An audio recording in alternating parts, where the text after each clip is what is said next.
Je tiens à démontrer que la séparation des pouvoirs et l'abus de pouvoir font qu'en France les juges n'ont aucun respect des obligations nées des traités, où il en ressortira une oppression judiciaire. Je pensais avoir été clair en précisant ceci. Il ne peut être admis aucune restriction ou dérogation aux droits fondamentaux de l'homme, reconnus ou en vigueur dans tout État partie au présent pacte. J'ai tenu à interpeller le ou la juge des tutelles français sur la hiérarchie des normes en invoquant la légitimité issue des dispositions des droits internationaux.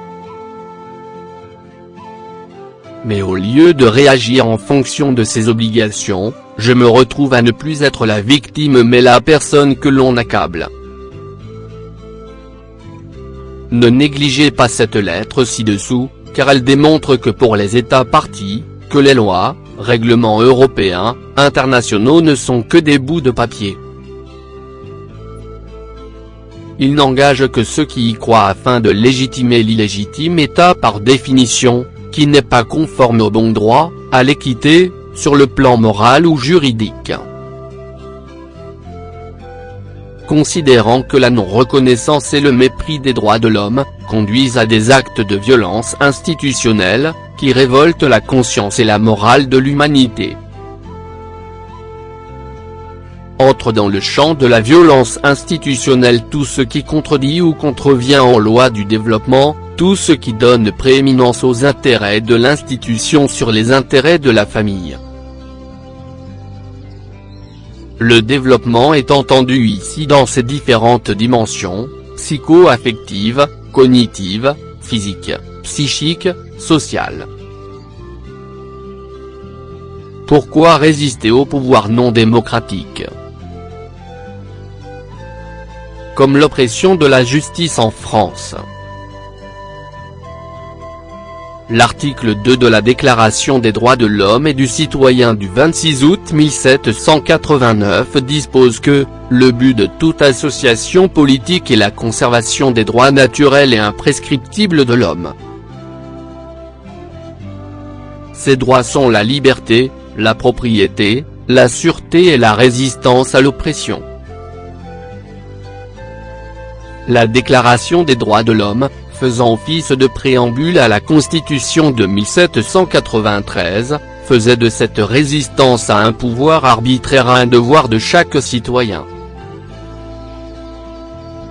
Alors que, j'ai cité récemment à la Cour de cassation, si le principe de tutelle est de priver une personne handicapée mentale de ses libertés individuelles, il nous faut conscientiser que les dispositions relatives aux droits des personnes handicapées en fonction de la Convention internationale font exception de nullité.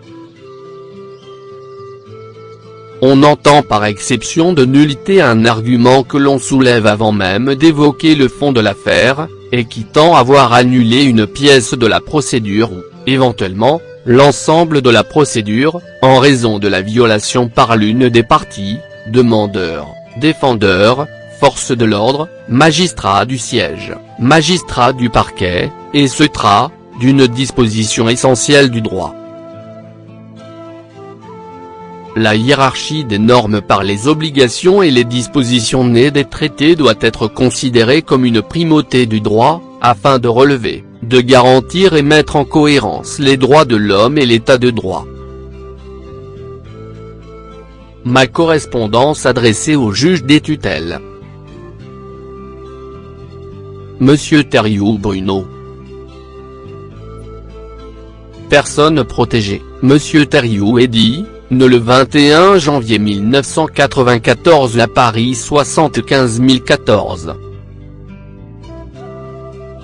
Madame ou Monsieur le juge des tutelles. Je demande en fonction de l'article 22 de la Convention internationale des droits aux personnes handicapées, encore mentionné dans l'article 17 Pacte international relatif aux droits civils et politiques, le retour de mon fils en France, au regard et en l'espèce de ne plus subir ces immixtions arbitraires ou illégales, dans le respect de notre vie privée et familiale et qu'Eddy puisse entretenir des relations régulières avec tous les membres de sa famille. les États membres ayant ratifié le pacte international relatif aux droits civils et politiques, doivent mettre en cohérence que l'existence subjective de l'article 17 doit être un droit objectif et y adhérer. Quel que soit son lieu de résidence, la communauté européenne doit proclamer que les barrières communautaires ne doivent pas être des entraves pour l'exercice des responsabilités parentales et d'un droit familial, ou son milieu de vie. Nulle personne humaine ne sera l'objet d'immixtion arbitraire ou illégale dans sa vie privée, sa famille, son domicile ou sa correspondance ou autre type de communication ni d'atteinte illégale à son honneur et à sa réputation. Les personnes humaines ont droit à la protection de la loi contre de telles immixtions ou de telles atteintes. En fonction de l'article 5 du Pacte international relatif aux droits civils et politiques, je demande le changement de tuteur qui n'a point honoré la Convention internationale des droits aux personnes handicapées depuis son titre institutionnel de tuteur, visant à la destruction de l'article 17 CCPR, ainsi que le centre où réside Neddy. 1.